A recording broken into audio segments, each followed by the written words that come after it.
Na osnovu rezultata testova pristiglih iz Zavoda za javno zdravlje Timok, virus korona ušao je u dom za smeštaj odraslih i starih lica Topalović u Kladovu, jer su od ukupno 79 korisnika 48 imala pozitivan nalaz na COVID-19.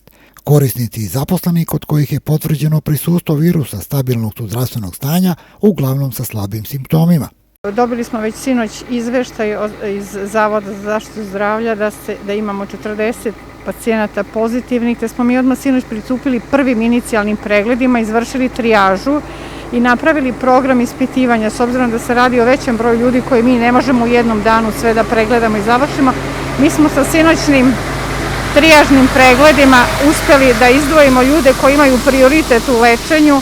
Ono što smo u većini vidjeli da imaju jedan manji broj ugroženih ljudi, da su svi drugi ljudi sa mnogo blažim simptomima, a neki čak i bez simptoma.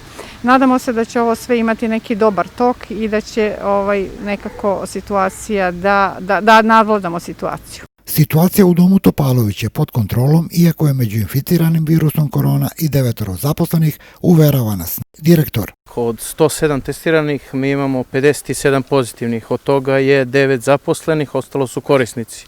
Radi se dezinfekcija celog doma, znači 3 puta dnevno imamo dezobarijere ispred svake sobe, dezinfekcijona sredstva na kvakama, dezinfikuju se konstantno hodnici, sestre, negovateljice koje ih obslužuju obrocima i sve one konstantno pri izlasku svakog dezinfikuju ruke, kompletno hlorom se dezinfikuju, tako da u suštini situacija je trenutno, da kažem, dobra. Nepovoljne su brojke malo, ali korisnici nisu nekog lošijeg zdravstvenog stanja. Znači, uglavnom su to neke blage, da kažem, temperature i to je to. Jedna korisnica je samo odvežena za Zaječar pre par dana. Što se tiče još sinoć su bile, kako se zove, trijaža je bila iz bolnice.